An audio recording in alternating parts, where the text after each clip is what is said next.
Once a cop, let it knock, yeah. I for one thing we should celebrate redemption instead of condemning it. Corey Pegues, up, talking truth, bruh. Check it out. Once a cop. Pull up a seat. You're now in Corey's Corner, where right conversations matter.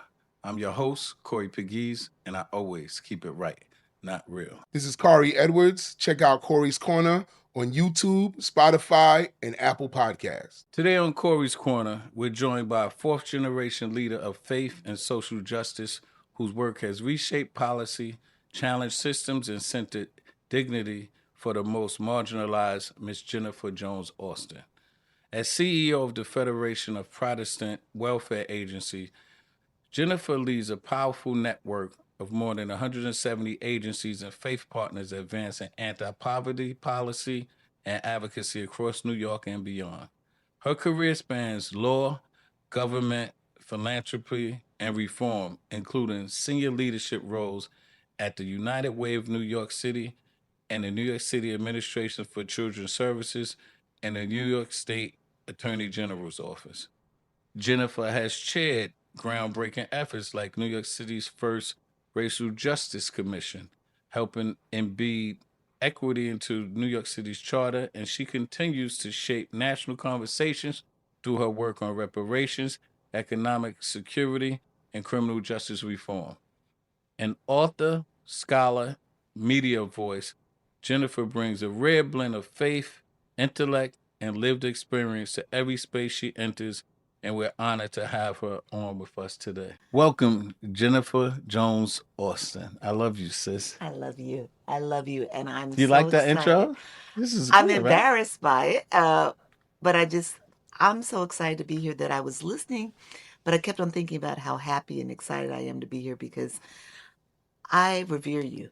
I respect you so much. From the very first conversations we had in other spaces, in other Right. like spaces, Mm-hmm.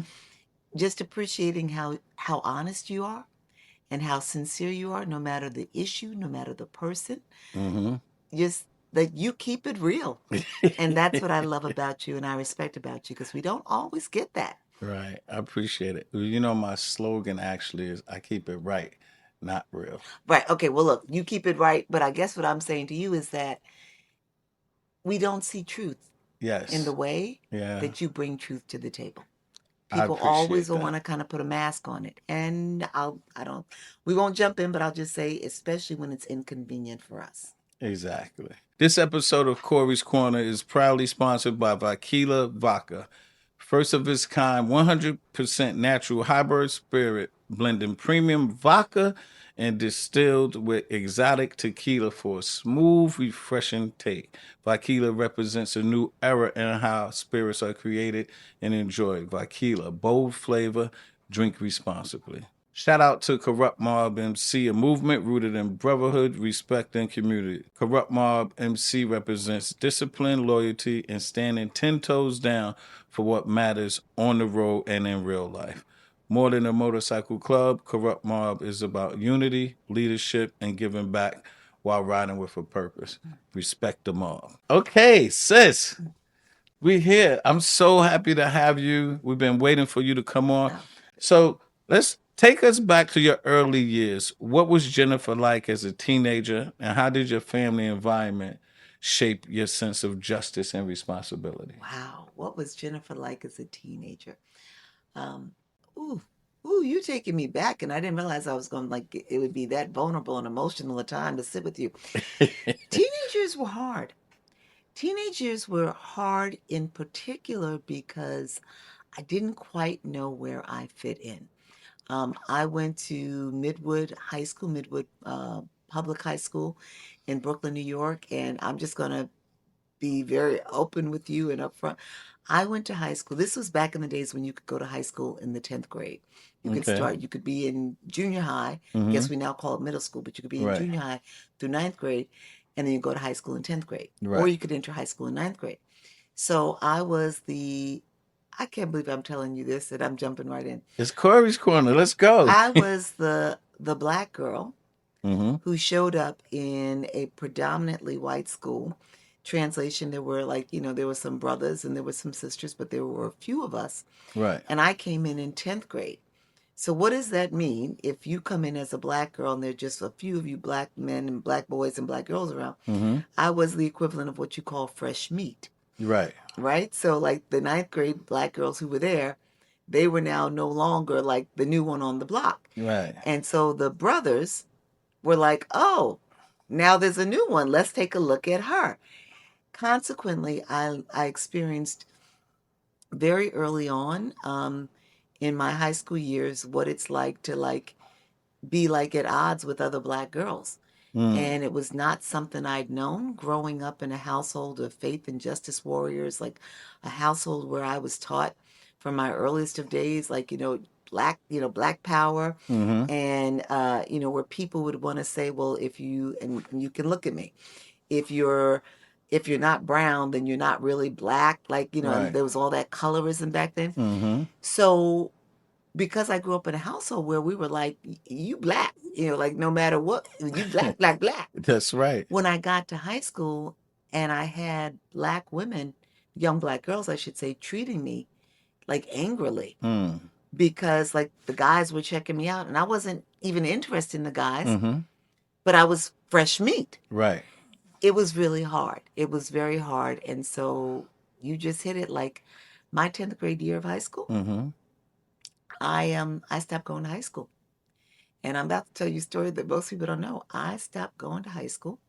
I was in a specialized medical science program for kids who scored at a certain level on the standardized test, like a high level, and who had a GPA like of 95 or above coming out of middle school. Right. And so I was in this specialized medical science institute. And when the black girls, I couldn't find friends among the black girls, I felt dejected and I felt like disengaged and I started not going to school. My father and mother both traveled extensively for work. I would stay home. And at one point, it got to a point where a place where I had been out of school for 40 days consecutively. Wow. The truancy officer rang the doorbell. I answered it and told me that I could not come back to school unless I brought a parent with me. Right. And I had been sending in absentee notices signed by my father. Now, my father was But you was fortunate. You was you fortunate. know, I was putting his name on them. Right. And he was a giant of a leader Mm-hmm. in the black community and beyond. My father was the minister who in 1991 called Rudy Giuliani to his face a fascist. And David Dinkins and others were like, oh, you can't do that. Don't do that. And what are we doing now, right? 40 years later, right? Exactly. So my father traveled a lot, and I decided that I would just like submit absentee notices with his signature on it. Well, they told me I had to come back to school with a parent, and I brought him in. Now, he was a force. He was 6'5". He was about like 280, had a huge presence. And we went back in with the truancy officer to meet with the truancy officer, and the truancy officer pushed the absentee letters that I had forged across the table for my father to look at them. And this man, like, I don't even know, I'm not doing him justice. He was a man who was a justice warrior leader, and he rode for our people. Right. And he literally looked at the papers, and then he pushed them back across the table, and he said, she will be in school. No problems. Right. He never outed me. He didn't turn on me in that moment, because what he understood was they do not need to see us in conflict, right? We may handle this later on. Fast forward, they then said that I could not graduate, I could not move up from the 10th grade to 11th grade. I'd missed too many days. He went in and negotiated that if I took the Regents exams and I passed them, whatever score I got would then become my grade for the class. And if I failed them, then I failed the class. And then I went to work for like the next 2 months or so, and I passed the Regents exams. And then that way I moved up from 10th grade to the 11th grade. Do you know my father never said a word to me about those letters? Never? And what it said to me was, I'd broken his trust, but his not saying anything to me was more painful than if he'd yelled at me. Because he believed in me. Right. He trusted me. So his silence was like as loud It as it spoke spoke volumes. volumes. Right. And from that point forward, it was like, let's go, game on. And that's kind of like been my journey. I love it. That's a fascinating story. So, how did your high school years, once you went back into school, influence your worldview? Or were there like teachers or moments, experiences that like pushed you toward leadership and advocacy? If I'm just going to be honest with you. So I came from a household of faith leaders and social justice warriors. My grandfather was a pastor. My great grandfather was a pastor. My father a pastor. My great grandfather founded a religious university in Louisville, Kentucky, for black young persons wanting to go into religion and work Right. in the field of religion affairs. My grandfather was roommates with Martin Luther King Sr. at Wow. Morehouse College and led a lot of the protests and demonstrations in Kentucky in the late 50s. My father was a graduate of Crozer Theological Seminary and was mentored by the same man who mentored Martin Luther King Jr. My dad and Martin Luther King Jr., along with 6 other persons, founded the Progressive National Baptist Convention, which was the like the progressive religious body taking on social justice issues. My father was president of the New York chapter of SCLC, and he was So basically, you didn't it high was school. It was already embedded. It was in your blood. right, which is why You when was these black injected. women were like Right. not accepting me, it was like, what's up with that? But what I will tell you is that I had my greatest awakening when I went to Howard University as a freshman. And Howard University is an amazing institution. Is that the real HU?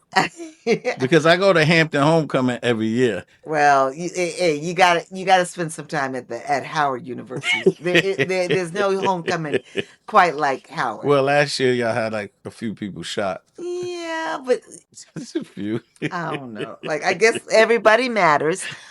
So the challenge again presented at Howard University, where again I experienced a lot of black girl hate.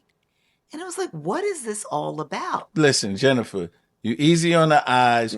You light skin. We all look. I'm not so dark myself, so that's one of the things that in our heritage and our ethnics, it's just bad that we have to deal with these different, And it light hurt. skin black, dark skin black, or so. Right. It hurt. And it was just like, what is this all about?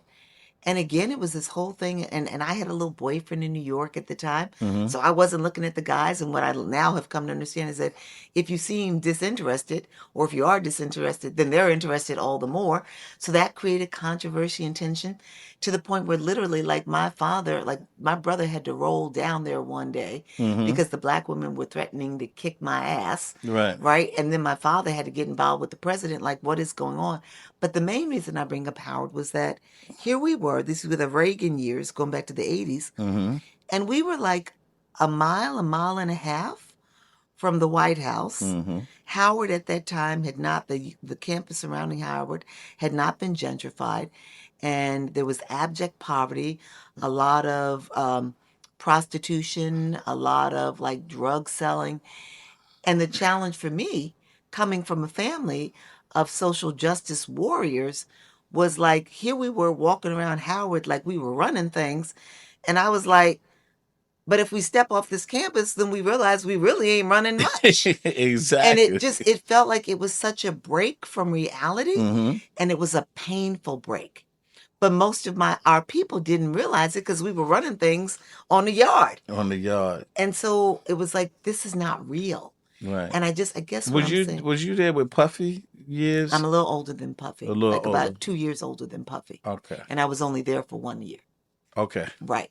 But you get what I'm saying? So like, I Right. think my reality through life has always been one of where I was running with justice warriors who did not look at our complexion, like the internalized racism and the colorism was not part of what I knew to be the justice struggle or the Right. justice fight. Mm-hmm. And so it was always difficult to be in these spaces where then it was coming at me. And if I may just quickly tell you, Mm-hmm. even today, because I do radio, I do TV, I will meet people who hear me on the radio Mm-hmm. who will say to me today, "Oh my God, you don't look anything how I thought you would look." Girl, let me tell you.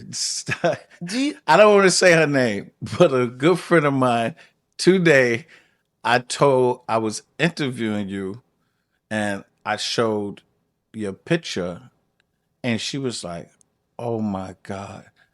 I thought she was like dark skinned black because her voice is a little Mhm. deep. I thought she might have had like an afro." And I'm saying, all because you heard her on Yes, the radio? that is what they say. That's That's crazy. exactly what they say. And what I've come to appreciate is, and this is the sadness of it. I mean, it's something we don't often talk enough about in the Black community. If I'm riding for our people, Right. then I'm supposed to, like, look a certain way. Uh-huh. And so it throws people because, like, because of what we've done with colorism Uh-huh. and internalized racism. That's crazy. So It's like, so this amazing that you kind of said that. this where I'm going. This is long winded, Mm-hmm. but like how I show up has a lot to do with the imprinting on my life Mm-hmm. from my parents. Right. But then it's also some of the experience and the exposure that I've had, where it's been like I've been challenged, and so it has made me like even more like intent Right. on being in this game. I Doing this love work. it. We need you in this game. You describe yourself as a fourth generation leader of faith and social justice. How does legacy shape your sense of responsibility in moments when progress feels slow? Whew, so the fourth generation is all about this appreciation that we live in a society, we live in a nation that although we do not have a designated like one religion, it is a nation that like puts Christianity forward as this is our primary religion and everything else is less than. Mm-hmm. And let me add, white Christianity Exactly. is our religion. And so I grew up with faith leaders who were like, yeah, that white Christianity is essentially racistic religion. Mm-hmm. Right? It's like religion that paints God himself or herself or themselves as a racist. Mm-hmm. Okay with racism, okay with othering, okay with subjecting people of a darker hue Mm-hmm. to a lesser status in life. And so that religion and that understanding of how white Christianity birthed and allowed for slavery, allowed for Jim Crow, today Mm-hmm. allows for the continued marginalization of black and brown people. What that has done for me is to then help me look at and appreciate how policy systems and structures are set up in a way to perpetuate that false narrative. I grew up in a household with a dad who would say that the freest person on earth is the preacher because the preacher's allegiance should be to the cross, not the flag. Right. He wrote a book, God in the Ghetto, where he essentially said a simple surface diagnosis of the system, and the system for him was the system of racism, capitalism, and militarism, all working in concert to continually oppress people of color. He said, Sounds like today he was right. way ahead of his time. but listen, and it goes deeper. He said a simple surface diagnosis of the system reveals a sick sociology based on a faulty anthropology, which emanates from a false theology. And so what he was Wow. saying is that if we portray Jesus as a white man Mm-hmm. and Jesus is the Son of God, then God is a white being and a white male being. Mm-hmm. So then anthropologically, the white man is superior because he's most like God. Right. And then sociologically, you can order your society with the white man on top and the black man, or even the more extreme, the black woman on bottom, which then allows you to find justification in policies, in systems and structures that pay black people less, and particularly black women less, that allow you to criminalize poverty and put black men in prison, put black women behind bars, that allow you to be okay with black children growing up in poverty, 1 in 4 black children growing in poverty compared to less than 1 in 10 white children. Right. And so for me, it's like the faith, essentially you're saying that God ordains us, but then we got to look at the systems and structures that then enable and perpetuate it. And that's where my work comes in as a policy expert, a lawyer. Right. Let's reveal. Let's like disrupt. Let's turn the lens and show people how they've created these systems and they've used faith and religion to justify it. Well, listen, this is deep. We need like 5 hours of you. We bring you back next year. We gonna come back, but let's go here. This weekend, you opened up the new Mayor Zoran Mandami's interfaith breakfast. Your powerful speech.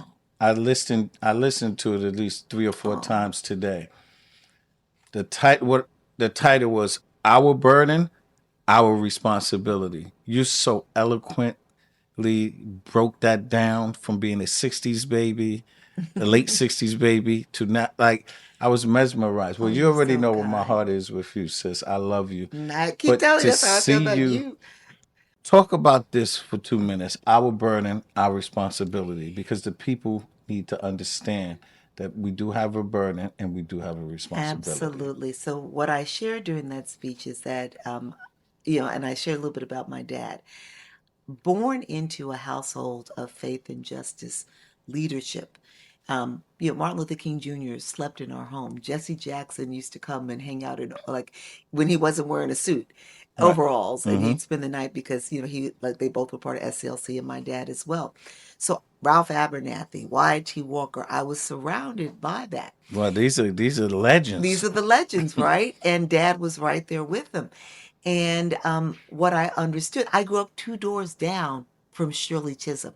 Wow. Used to go to her house and drink champagne cola and eat Hershey bars. Wow. So I grew up with exposure and with an understanding of these were individuals who were fighting for the collective, not just for individuals, but for the collective. And that, and you go back to kind of that imprinting in some of what was happening, that created in me this sense of like, it's not just that, like, I'm here to do work just on behalf of myself, just to get mine. And I began the work in law and in policy, trying to find my way, trying to find my space. I had an illness. I had leukemia in 2009, environmentally caused. I was in 9/11. And what resulted was I couldn't just survive the disease with chemotherapy. The doctor said I needed a bone marrow transplant, and I needed it from someone of the same race and ethnicity. I needed an African American to give me a bone marrow transplant. We learned that there weren't enough people of African descent in the registry to find a donor, so my husband launched a nationwide search to find me a donor. Ultimately, what resulted was I got a transplant, not a bone marrow transplant. I got a cord blood transplant from stem cells of African American baby boys.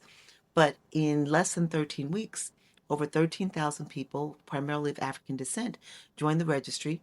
And to date, we've got I think the number is 128, 129 people who've received bone marrow transplants, life-saving transplants from people of African descent. Wow. Now, why do I tell you that long story? It taught me a lot about community, taking care of community. So I'm doing law and policy. I have this illness. I need community to rally and help take care of me. And then I've got this imprinting, having watched these justice warriors fight on behalf of our people. And all of this helps me to appreciate that I'm not here just to take care of me. Right. Whatever God is doing in my life, it's not just for self. I have a responsibility. And so today when I hear Black people saying things like, oh, y'all didn't vote for Kamala. We told you about this. We warned you. We just going to have to sit this one out. Well, we going to watch y'all. This is your fight. It's like, no. Harriet Tubman never said, I'm just going to sit this one out. That's right. I take care of enough people. That's on you all now, right? Fannie Lou Hamer, right? Right. She said, I'm sick and tired of being sick and tired. But she didn't sit home. She didn't just lay back. And so when we think about our ancestors who did this work, right, and got us to where we are, they didn't say, okay, now y'all just get to kick back and enjoy the rewards. And when the rewards are slipping away, what our ancestors have taught us is, no, this is your responsibility. You benefited. That's right. From the gains. And now you got to pick up. You have more resources than we had. So you've got to be the burden bearer. This is your responsibility. I heard Ayanna Pressley say, in this moment, it is my responsibility to be a better ancestor than a descendant. So we no longer just get to say, I stand on the shoulders of, Right. and I'm reaping all the rewards of what our ancestors did. Standing on the shoulders, you now have the responsibility of taking the baton and running with these burdens. That's right. It's your responsibility. And you need to run like Usain Bolt. There you go. I promise you that. Listen, that's powerful. That was very, very powerful. And again, Thank you. I adore you for just being you. You always keep it right, not real. I promise you keep it right. I like that. All the time. As CEO of the Federation of Protestant Welfare Agencies, how do you balance prophetic moral clarity with the political compromise of often required to move policy? So I will first and foremost say, it's very difficult to run a nonprofit. You're always thinking about funding. You're always thinking about, who you're going to tick off, who's going to be pissed, about what you say, where you stand on issues. My father and me, and look, I had an incredible mom too. My mother, and she's still living, but my mother grew up in the South and was told when she was 7 or 8 years old, when she said she wanted a career in the fine arts, that there was no such thing as a career for a little Black girl in the fine arts. And she went on to become the first Black person to be the art curator of a Fortune 100 corporation. Nice. She traveled the world buying and commissioning fine works of art to hang in AT&T buildings across the world. Right. And she put a lot of Black people into the fine arts and, in AT&T and elsewhere, and helping to start the careers or give high visibility to some of our Black great fine artists. So I grew up in this warrior and nobody can tell you what you can't do. One of the things my father would say is you cannot sit at Caesar's table and eat Caesar's meat and then challenge Caesar. Translation, you cannot be a justice warrior and take money from the government and then challenge the government. You just can't do it. Because at some point, they're going to come at you and say, you want this money for the child care program? They're doing it right now. Right. Taking all the funding right now. Right. To the pay to play. And so my father instilled that in my mind. And I lead a nonprofit. I was very selective. I lead a nonprofit that only takes government money when they say, we're trying to reach the community for the good of the community. So an example would be census time. When we needed to make sure that Black community was being counted, we took some government money to get the word out. Right. When we were trying to spread the word about COVID testing and awareness about vaccines, the government came to us and said, "Will you do this?" But otherwise, I'm not taking government money. Right. Because I know the minute I take government money, my tongue is clipped. Right. So an example for you would be, right now we're moving with universal childcare, and everybody's excited that in a city where childcare is so expensive, that the city will now work and the state will work to make sure that we have free childcare for children as young as 2 and then moving to 1 and even birth. And I agree with that. But what I've let Mayor Mamdani and Governor Hochul know and others know is you say you want to do this because you want to address the affordability crisis. But you do know that when you give everybody a $25,000, $30,000 in over 4 years from birth to 4, when everybody gets, near $100,000, the people who don't need it now are going to take that money. They're going to put more money in stocks and bonds. They're going to buy a house or a bigger house. They're going to be able to put more money in rent. And so you run the risk of actually exacerbating the wealth disparity, exacerbating affordability, because now the people who didn't need the money for childcare have more money to play with. So do I believe in universal childcare? Right. Yes, but I think we need to think about how people who have more resources contribute to the pot to pay for it. Right. Not receiving government funds allows me to partner for the greater good, but also to question and challenge. Okay. I would be remiss if I didn't ask you your thoughts on a couple of political figures. Donald Trump first. More of the same, pathetically so, and a man who is without a moral compass, but more concerningly surrounded up by people who have less integrity and less concern for all humankind than him. He's the mouthpiece, but he's got the people who have the know-how behind him. And the sadness of all of it is that this is a nation that is not only a racist, nation in many respects, but also a sexist and misogynist nation. And he is president, in my opinion, in my estimation, in the main, because we are as, if not more, sexist and misogynist than we are racist. Keep in mind, Donald Trump did not win when he was going up against a man. Mm-hmm. He won when he was going up against two women. Two women. Absolutely. I mean, it's really sad how millions and millions of Black and Hispanic people refuse to vote for Harris.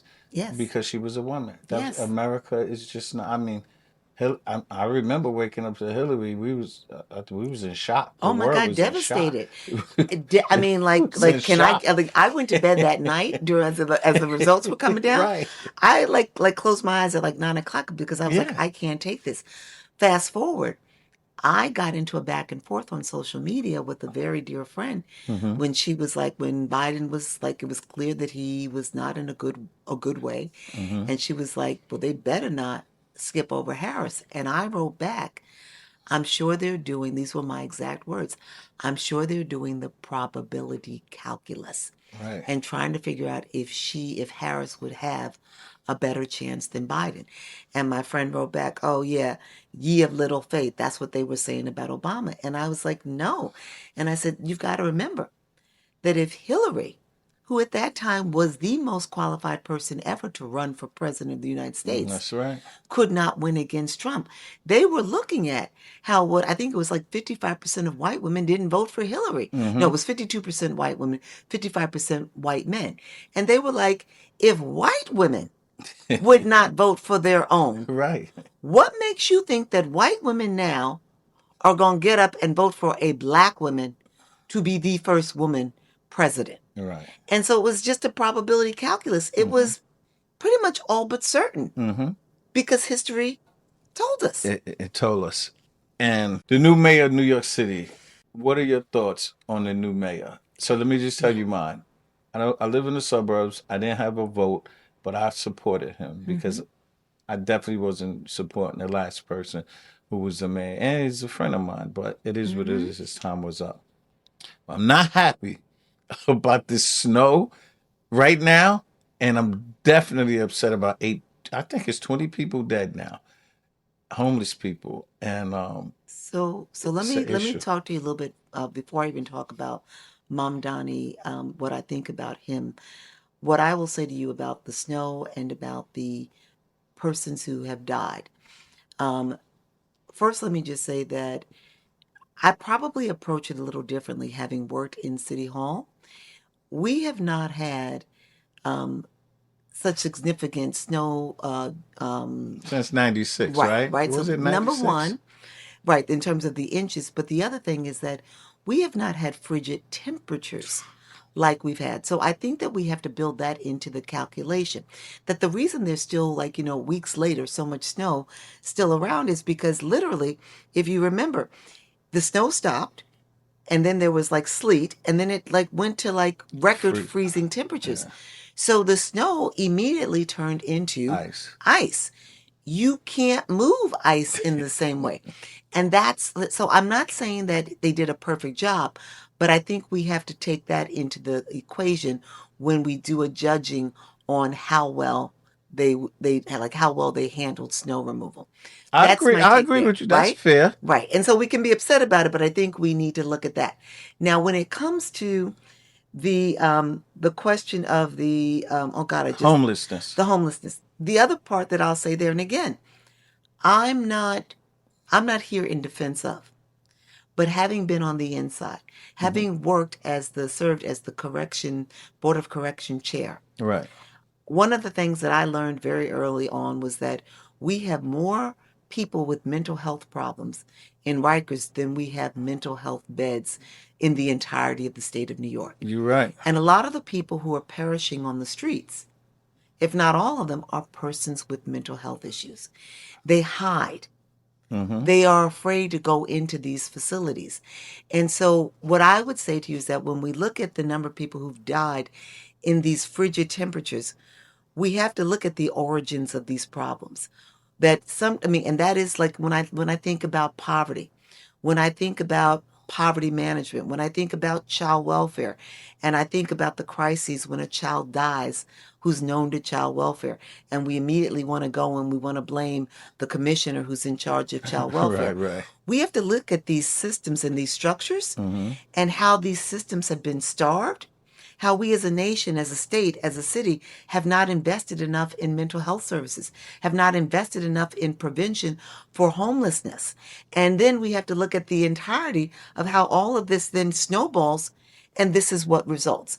When we look at Black children who are struggling in our schools, we can't go from one chancellor to the next and say that the chancellor didn't do what they should have done, because the structures and the systems were not in place to make sure from an early age they were getting. So I guess I look at it, I'm not saying that these people are not without fault, but it's that now you know what's up. So what are you going to do about the structural underpinnings? And I'll just quickly add, when I look at Zohran Mamdani, I leaned into his vision because he was espousing a vision of something more than what we've known.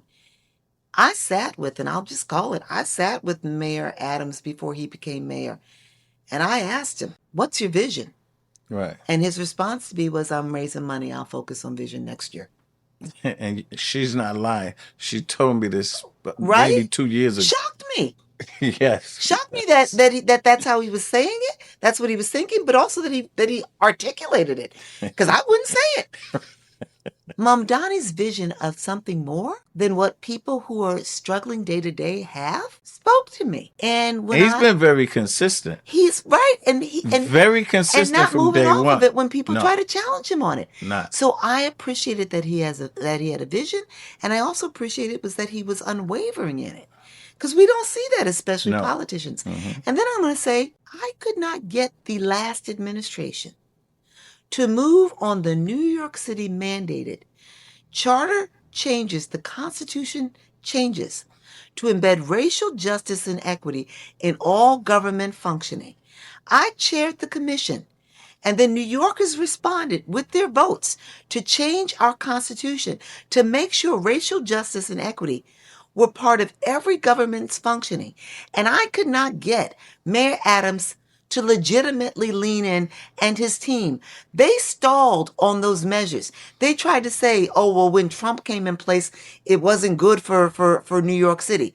But y'all stalled before he even got there. Right. When Mayor Mamdani, in less than his first 15 days in office, announces that he is going to release the charter mandated racial equity plans, and that he is essentially putting in place someone who's part of his inner circle, a Black woman who he has seen as his policy lead and go to. Right. Yeah, there may be some things where I'm like, okay, what's happening? But right now I'm going to ride with that because he's giving us something to work with. Yes, and I saw you have wrote about that recently also, saying that he actually implemented what you fought for before. So for us. You said poverty cannot be separated from race, law, and social policy. Where do you think policymakers most dangerously oversimplify poverty? What policymakers do is they keep on centering us on things that kind of treat the problem but don't cure it. So very quickly, I'll share, when I had cancer, the doctors told me that the chemotherapy that I was receiving would treat the problem would treat my cancer, I'd go into remission. But the type of cancer I had a broken chromosome. It rendered my blood and bone marrow system defunct. What they said was the chemotherapy over time would no longer prove effective.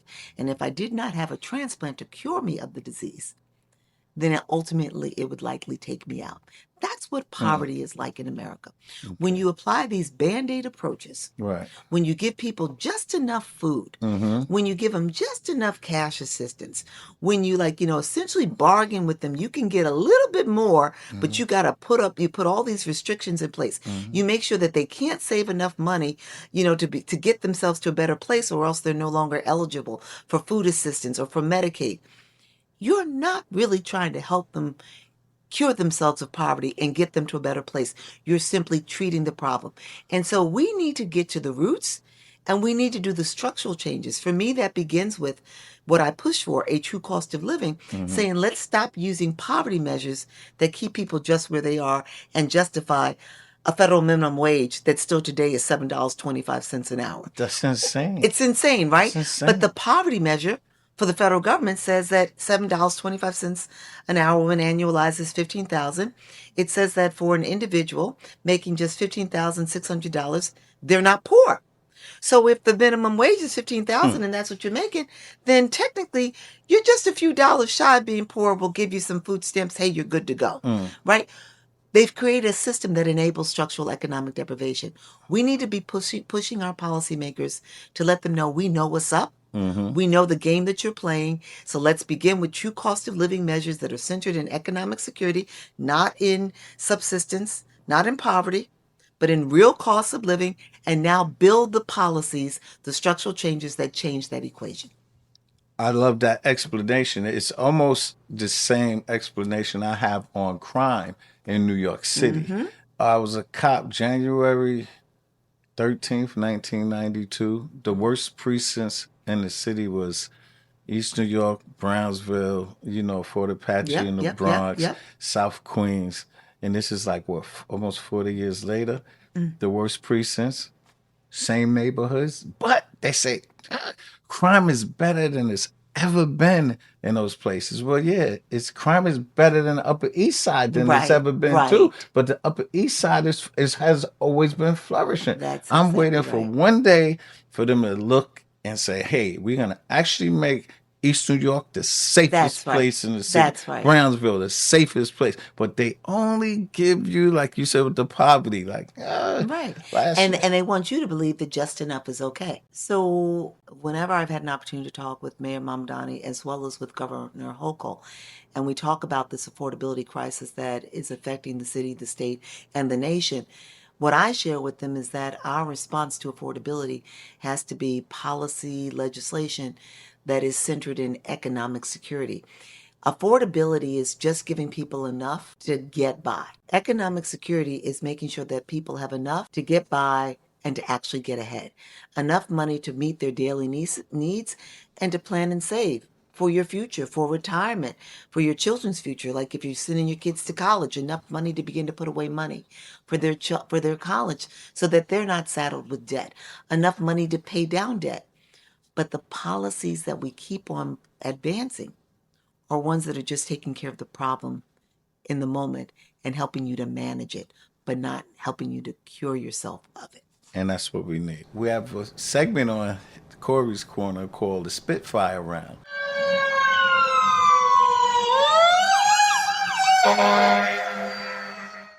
Where I ask you 10 rapid fire questions. Okay. You give me one word answers. Okay. Or yes or no. Okay. It's a fun game. Okay. Okay? All I've right. been waiting I'm ready. for you. We got some good stuff. Faith or policy?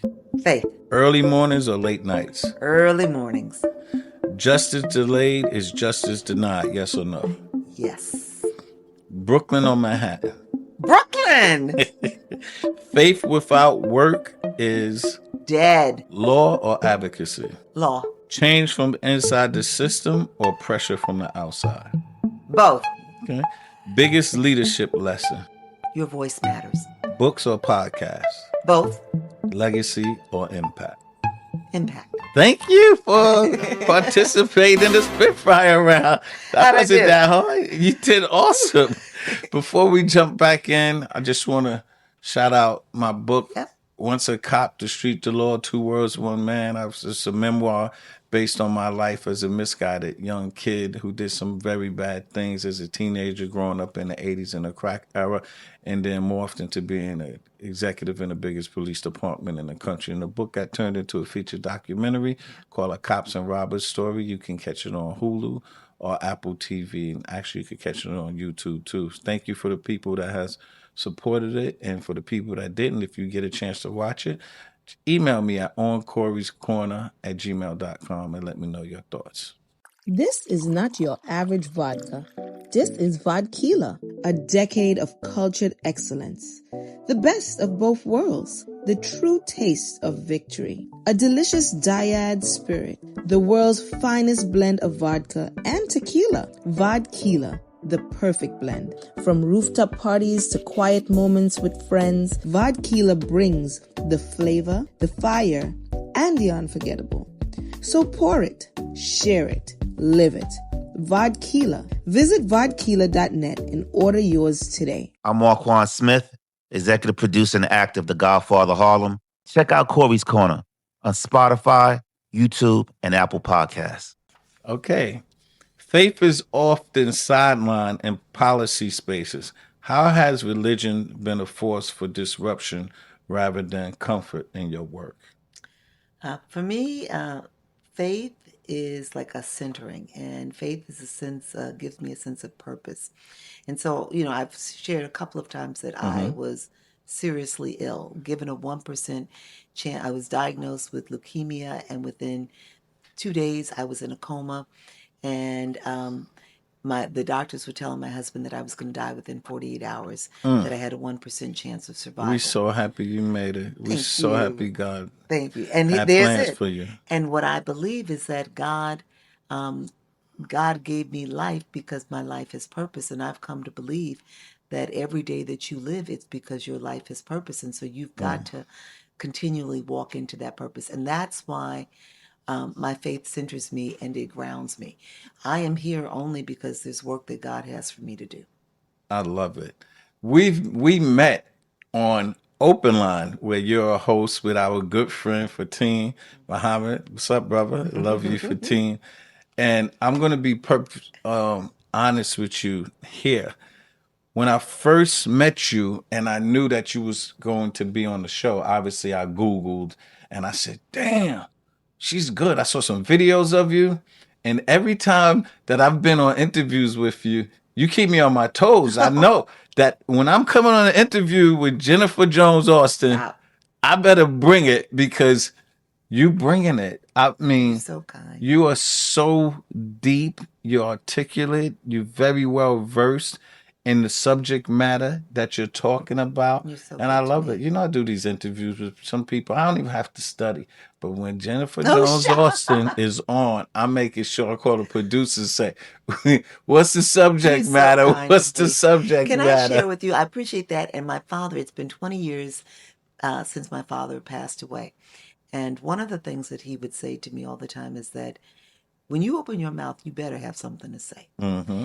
He believed that, that you cannot feed people. He preached, and he had the sermon titled "Milk versus Meat."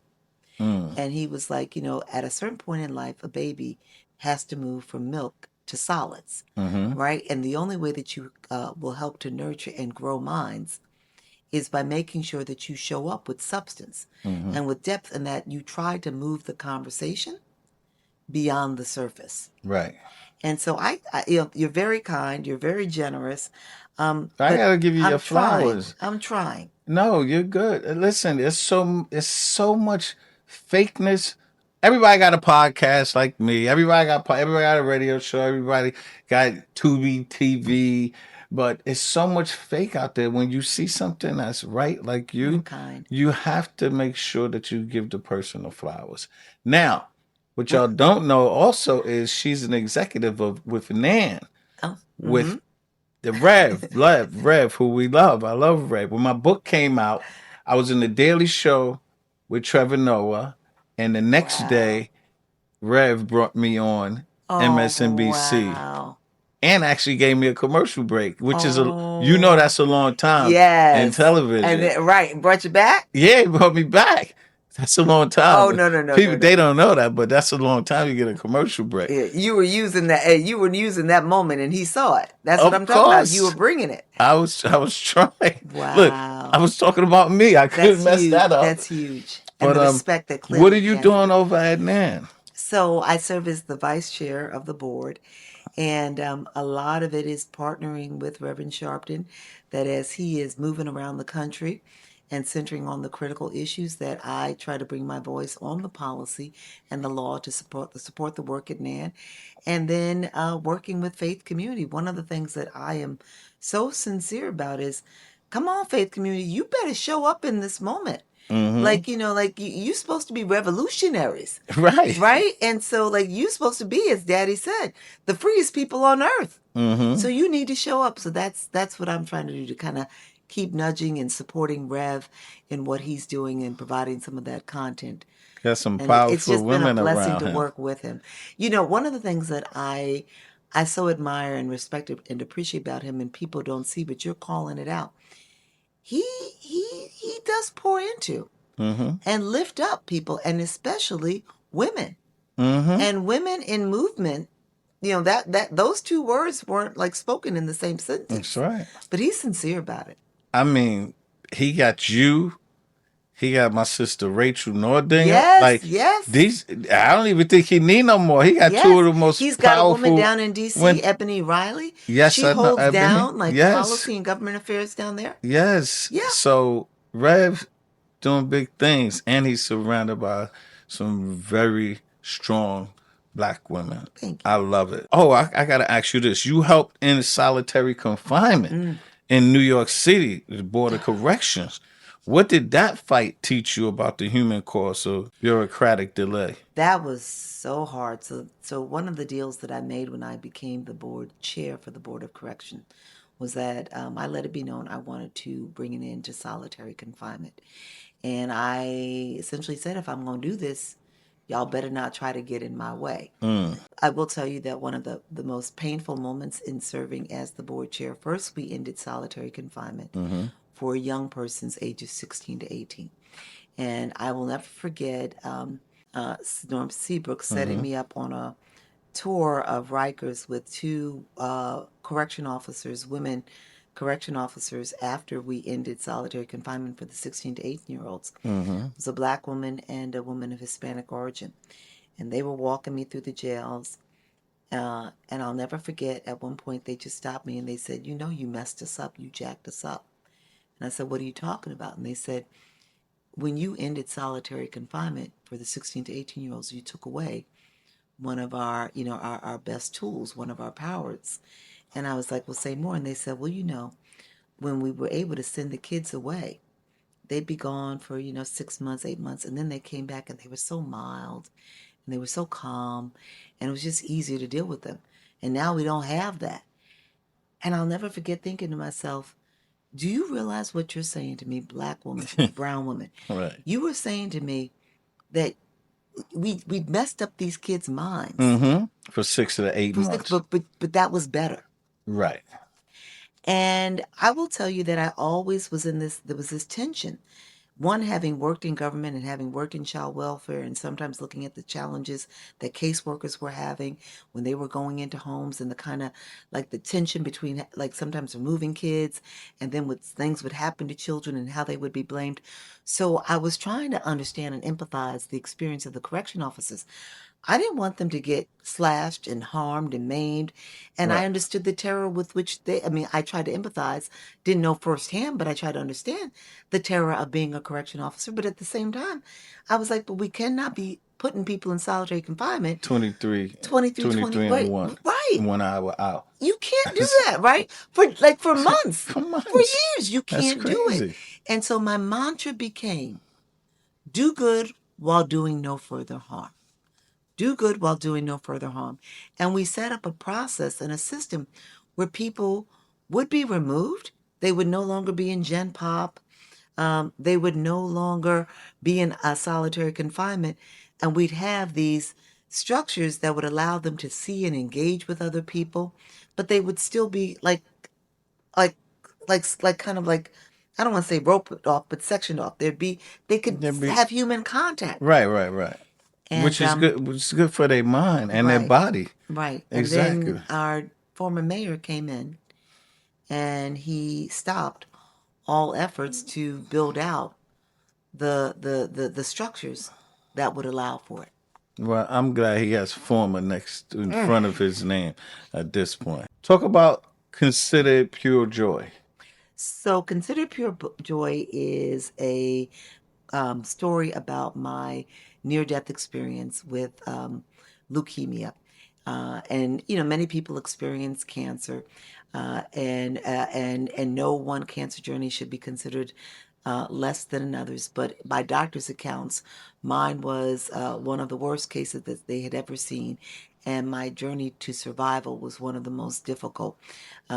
Began with a misdiagnosis, and I tell people all the time, especially Black people, that when you when you start having flu-like symptoms, and you can't figure out why, when you show up in the ER, you better make sure they test your blood.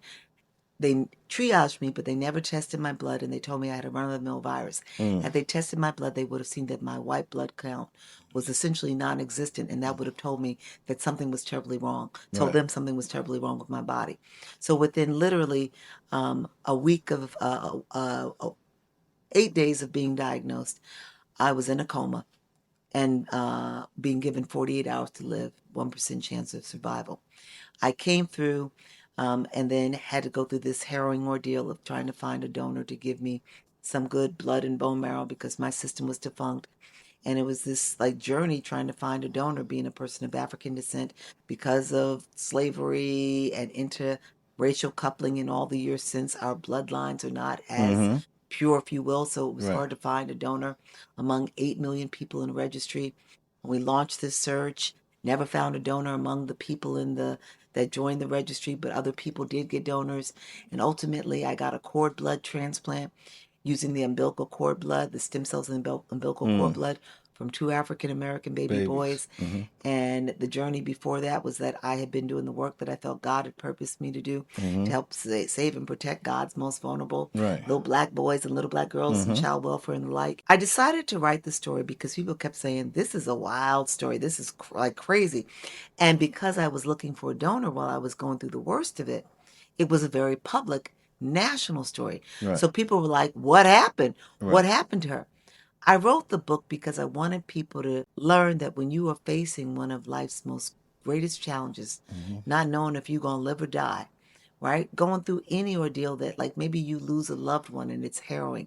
Maybe your reputation has been soiled and you just don't know how you're ever going to get up. Wanted them to appreciate that in your greatest, darkest moments, you can find joy. And for me, it was the joy of watching community rally around me. People who didn't know me coming forth, community taking care of community. It was the joy of knowing that I was going through the darkest moment, didn't know if I was going to survive. I went 3 years, even getting a transplant, knowing if I was not knowing if I was going to live. But I got to experience walking this very difficult path and knowing I was not alone. My faith grounded me. I had family, I had community, and I wanted people to lean into and appreciate that you can go through life's difficult moments, and if you center on the joy that can be found in it, and I'll go one step further, this understanding that your suffering actually can have purpose, right? It can bring you closer to your faith and your faith walk, and to your community. Well, again, I'm just so happy that your faith walk Thank you. was good and that you're here. And that I'm with and you. an inspiration for millions of people. We're winding down. For emerging leaders listening to Corey's Corner, what's the one question they should ask themselves before entering public service? What's your why? Why are you doing this? One of the things that challenges me all the time is when I sit down with young people who are trying to next level, particularly in service work. And I asked them why, and they were like, oh, well, I want to be the first this, or like, I just think that'll be good. Like, I'm just trying to get to this level, and like how cool it would be to serve as this or that. Like people always say to me, oh, well, I thought you would become this, or I thought you'd become that. And it's like, if you're centering on title, Mm-hmm. if you're centering on position Mm-hmm.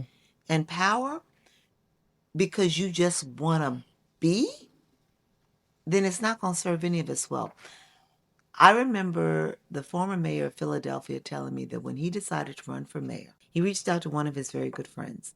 This is Mayor Michael Nutter from Philadelphia. Yes. And he said to his friend, I want you to help me on my campaign. I want you to get behind me. And his friend said to him, I got one question for you. Do you want to be the mayor or you want to be mayor? And he said, and how you answer this question will determine whether I'm going to help you. And he said he paused and he thought about it. And then he responded, I want to be mayor. Like, Right. I want to change the city of Philadelphia for the better. And he said, I'll work with you. And he said, if you said, I want to be the mayor, then I would know that you're about nothing but self. Right. And this is all about self-aggrandizement. So it centers on what is your why. Right. And before you step into this, you better make sure that your why is not about you. Right. And it's aligning with good good faith, Yeah. good things. Last question. What gives you the most hope right now and what keeps you up at night? Because we're in some crazy times, sis. Ooh, what gives me the most hope is that and I hate to say this, but I think my faith gives me this sense that there is something more, and that we're purposed here in this moment, like this time, this season, like this reason, like we're here because there's something that we can do, and our ancestors went through some difficult, if I may say, some difficult shit. Mm-hmm. And we're here. So like if we can just look back and figure out how to lean in on what like they gave to us and draw from that, we're gonna be all right.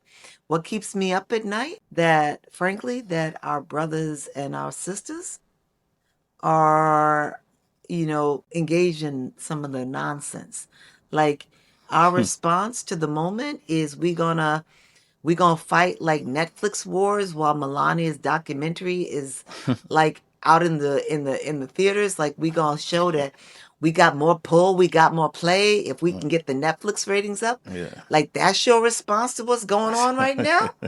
Then we are in trouble. Yes. I wanted to bring you for Black History Month because I think for sure that you're a woman amongst women. Oh. And I adore you, sis, and you already know adore you. how I feel about you. And we always going to be connected. Keep fighting. I love you. Is there anything that we missed that you want to add to the show? The only thing I want to add is I want people to know how grateful I am to you, because there have been moments when I thought I was out there, that I might be out there by myself, and all I had to do was to look to you and know that you were riding, and like look, I was riding your winds, right? Like, I mean, like I was just like, like if I can just jump on and get on his back and we can go.